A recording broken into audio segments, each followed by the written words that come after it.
Hi students, welcome to online class. So in this video we are going to discuss about chapter 9 Introduction to C++. See, in the last video we have discussed about the integer and character data type. In the last video we have discussed about integer and character data type. So now in this video we are going to discuss about float data type. What is mean by float data type? So the floating point value, it is shortly called as float. The floating point values are shortly called as float. See here, if a variable is declared as float, all the values will be stored as floating point values. If a variable is declared as float, all the values will be stored as floating point values. See, we already discussed about the integer and the character. Integer means that contains the whole number, that is a whole number that does not contain decimal point, fractional part. Integer numbers that does not contain decimal point and fractional part. But floating point values means so that contains the decimal point as well as the fractional part. That contains the decimal point and the fractional part. See here, there are two advantages of using floating data types. What are the advantages? See here, they can represent values between the integers. They can represent the values between integers. So it can represent the integer value also. At the same time it can represent the floating point value. Then they can represent a much greater range of values. They can represent a much greater range of values when we compare with integer. So integer, all the numbers can be represented, but it cannot go for a maximum range. It cannot go for a maximum range. The maximum range is 32,767. 32,767. So that is the maximum value that can be stored as an integer. But floating point, it is not like that. A floating point value can occupy, that is it has a greater range of values. Range in the sense the starting value and the ending value, right? It can accommodate larger number of values when compared to integer. See, when we compare the memory of integer and the floating point, it is different. We are going to discuss the memory representation in the next topic. At the time we can discuss what is the difference in memory allocation for integer and float.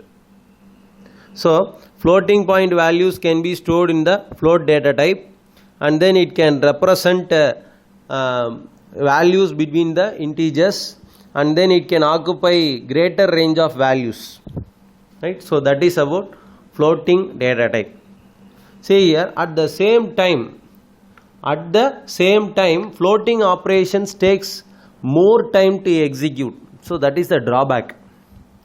Whenever we declare a variable in floating data type, it takes much time to execute. It takes much time to execute when we compare with the integer. Whenever integer operation is going on, for example, two integer numbers are added together or multiplied or something is we are doing some operation. When the number is integer, it takes less amount of time to evaluate. But when we go for a floating data type, whenever we are doing the calculation with the floating point values, so the values will take much time to execute, to evaluate. So they are saying that floating point operations are slower than integer operations. So integer is faster. So this is the main disadvantage. We have some advantage, at the same time we have some disadvantage of using the floating point operation. Let us take another example. So let us take one example. Float num is equal to 13.4. So here data type is prefixed before the variable name. So float space then variable name should be given.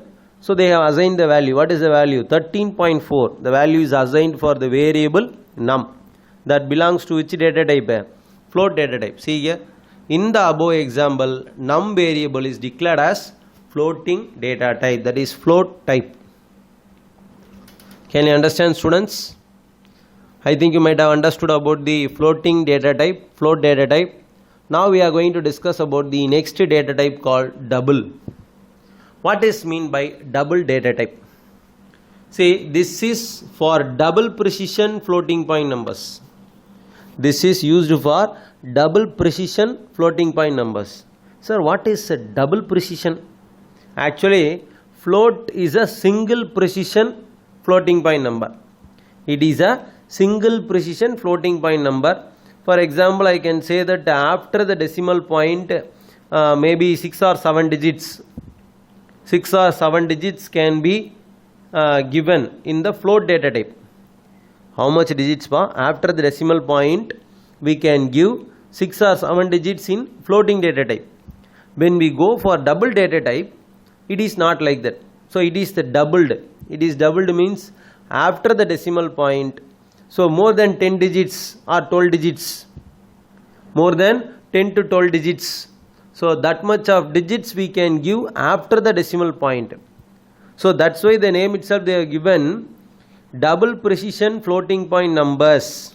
Double data type is double precision floating point numbers. What is mean by precision? The word precision means the numbers displayed after the decimal point. Precision means the numbers that are displayed after the decimal point. Right. The double is also used for handling floating point numbers. So already I told you. Double is also it is used to represent the floating point numbers. But this type occupies double the space of floating point type. Double data type occupies double the memory space. For example, float occupies 4 bytes of memory. Float occupies 4 bytes of memory means you just multiply into 2. So how much memory it will occupy? Double. Yes, 8 bytes it occupies. It occupies 8 bytes. So that's why they are saying floating data type is a single precision floating point number. It is used to store the single precision. Double data type is used to store the double precision floating point numbers. Double precision floating point numbers. So it occupies double the space of float.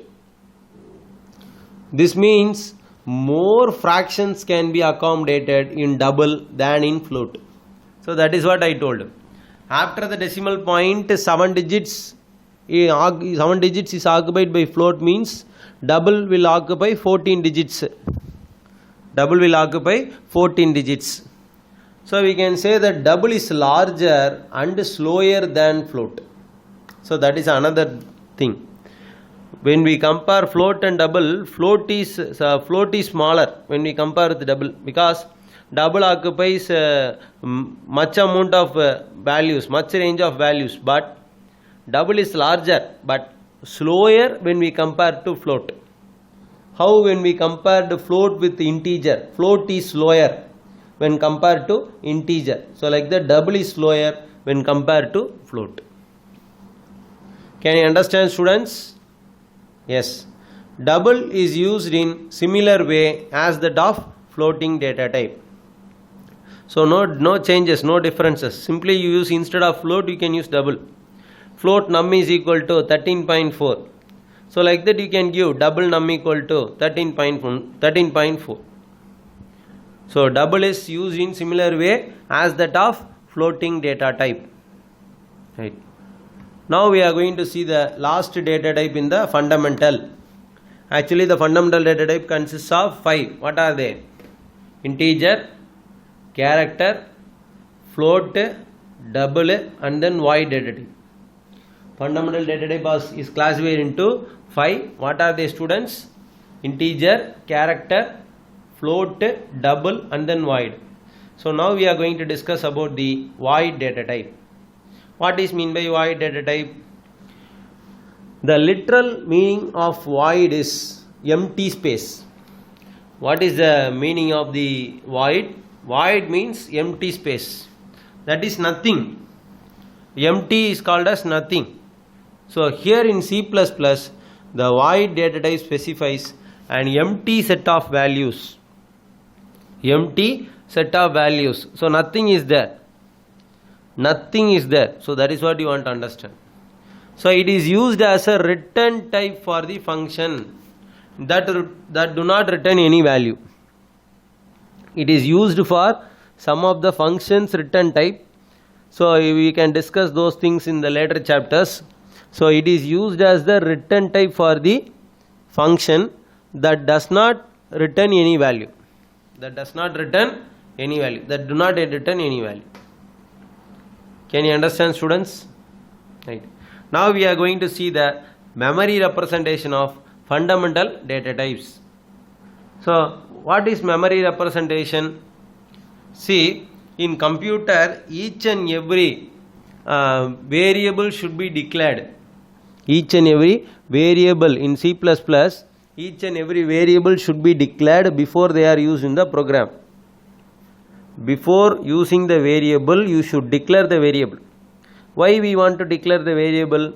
Because whenever we are declaring the variable, we used to declare int a or float a, character a, double a, like that we used to declare. We used to declare the data type with the variable name. So whenever we declare, automatically the compiler will allocate the memory for that variable. The compiler will allocate the memory for the variable. If we does not declare the variable, straight away we are simply using a is equal to 4. If we are using like that, the compiler can't understand what is mean by a. Why? Because the compiler does not know what is mean by a. A is not recognized by the compiler. Can you understand, students? Again I repeat, before declaring the variable, before using the variable, we want to declare the variable with the data type. Why? Whenever we declare the variable, the memory is allocated by the compiler. How the memory is allocated? Using the data type, the memory is allocated. For example, if it is character, 1 byte. If it is integer, 2 byte. If it is floating data type, it occupies 4 byte. If it is double data type, it occupies 8 byte. 8 bytes. So each and every variable should be declared before they are used in the program with the appropriate data type, so that the memory will be allocated. Memory will be allocated for that variable. See here, one of the most important reason for declaring a variable has a particular data type is to allocate appropriate space in the memory. So appropriate space should be given. Appropriate space should be given. See here, as per the stored program concept, every data should be accommodated in the main memory. So before doing the calculation, before doing some operation with the data, first of all, what will happen? Whenever we give the data will be stored in the main memory. So that is called stored program concept. That is called a stored program concept. As per the stored program concept, every data should be accommodated in the main memory before they are processed. So C++ compiler allocates specific memory space. C++ compiler will allocate specific memory space for each and every data handled. So each and every data is allocated some memory space. Right? So each and every data is allocated some memory space by the compiler, according to the compiler. Now I am going to show you the table So the following table shows how much of memory is allocated for each and every data type. That is a fundamental data type. Remember that every data is stored in the computer in the computer memory in the form of binary digits. So every data is occupied in the computer in the form of binary digits. Binary digits means zeros and ones. You should not think that if I assign a equal to 4, 4 is stored in the computer. No. 4 is a decimal number. The decimal number should be converted into binary number. So it will be converted. The number 4 is converted into zeros and ones. And then in the computer memory it is stored as zeros and ones. Every data is stored as zeros and ones in the computer memory. Right, now I will show you the table. How much memory is allocated for each and every data type.